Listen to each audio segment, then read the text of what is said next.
Whew, what's going on? What's going on, man? So I guess we all know what happened last night with Charlo and with Castano. It was a tough fight. To me, I don't know. Charlo just didn't kind of seem like he was himself. But Castano had a good fight, and it was a close bout. Could have either went either way. One person winning, the other one winning, or it could be a draw, and that's basically what it was called. But we had, I guess, Terrence Crawford had something to say about the fight. He was talking about how Charlo quote, he quote definitely lost the fight. That was the first thing that he had to say, and then he was talking about how this is the reason why Charlo's not on the pound for pound list. But I mean, when you're in a tough division like Charlo is, and you're fighting everybody, and everybody in the division is fighting each other, there could be letdowns, and there could be, you could lose. That's what happens when you're fighting basically the best consistently over and over and over again. This guy has done nothing but basically fight champions back to back to back. He's literally, he fought to get his belt back. After he fought to get his belt back, he fought a unification, and after that he's fighting this battle again. That's before also obviously having the tough fight that he had with Harrison to begin with. So he's been basically tough fight after tough fight after tough fight after tough fight. When it comes to Castano, I don't know why everybody was thinking that he was such trash. I thought he was going to get knocked out, but knocked out late, like he almost was in the 10th round. This whole thing where everybody was saying he's going to get knocked out early, he's going to get knocked out in the 5th round, he's going to get dominated. I wasn't seeing that, just due to the fact that regardless if you think Lara won or not, he gave Lara a tough fight. Whether you thought he won or Lara won, it was called a draw. He gave him a tough fight. And we see what Lara's been doing to everybody else afterwards. He's still flatlining everybody. So it's not like Lara just completely fell off or something like that. So all these people brushing Castano off, I guess because he's not this name that has been in the limelight for forever. I didn't understand that. Now, Terrence Crawford, what I'm saying, he knows, he should know about tough weight classes where these things happen, because he's in a tough weight class at the 147 pound weight division, a division where we saw Errol Spence take on Sean Porter in a fight where everybody thought that Errol Spence was going to completely dominate Sean Porter, and that wasn't the case. It was a tough fight, and if it wasn't for a knockdown later on in the fight, Errol Spence could have easily lost that fight. That fight could have easily been called a draw, just like this fight was called a draw. But that's what happens when you're fighting the best in your weight division. And now he's taking on Manny Pacquiao. So again, he's probably going to have a hard fight. You had Kell Brooks, you had Manny Pacquiao, you had Danny Garcia, you had Errol Spence. When you're fighting all these guys on a consistent basis, you're going to have tough bouts, and you could even lose bouts. That happens. When you're going the Terrence Crawford route and you're fighting 140 pounders, and you're fighting the mid-tier fighters, and you're not fighting the best guys in the division, then yeah, you can sit back and lay back and talk, because you're fighting low-level competition. Even when he got his undisputed belt, like, honestly, who the hell did he really beat to become undisputed in that weight division? What have those guys even done after that?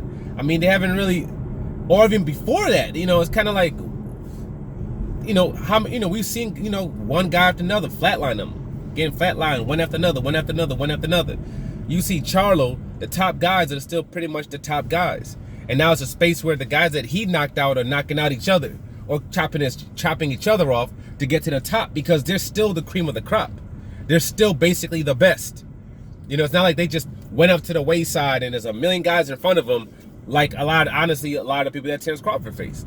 But this is just a difference between Terrence Crawford and the level of competition he's been facing, and the level others have been facing in his weight class, and obviously above his weight class at 154 pounds.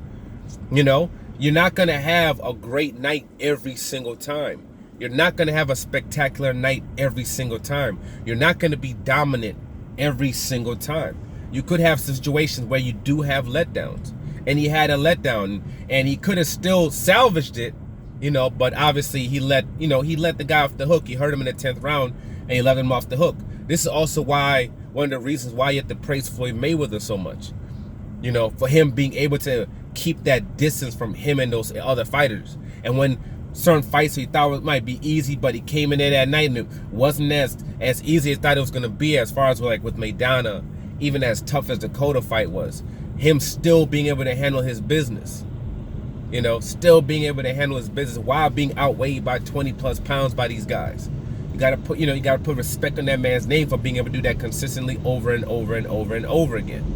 You know, but I just think Terrence Crawford, he's the wrong person to be talking. This was a fight where you were fighting basically for undisputed, you know, against guys that fought some top tier dudes, you know, either former pound for pound type level guys who have been, you know, champions and been on top of the game for a long period of time, as far as what was Castano taking on Lara, you know.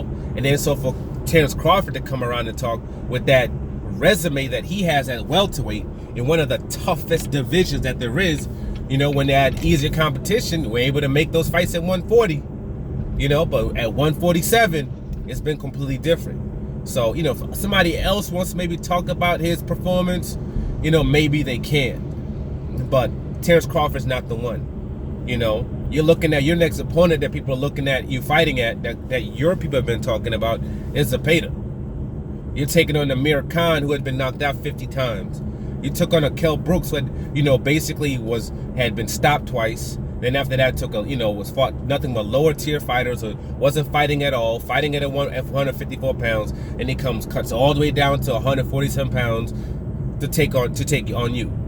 Like this is what you've been doing. You know, so you fought a guy who had his knee was blown off with a shotgun. Like this is your competition. Mean Green, a guy who was just coming off a controversial draw. People thought he lost, didn't even avenge it, and then he's taking it on you. This is your level of competition. You know, this is your level of competition. This man is taking on guys, facing top guys, you know, coming off spectacular wins, and then he's taking them on, coming off their greatest wins. That's what he's doing. You know, putting himself in a tough space. You know, and by all means, you know, you're a champion. You know, so if you want to, you could easily go up there and take on one of them if you want to, you know, and show us your skills. You can go up there and take on a Castano. You can go up there and take on Charlo.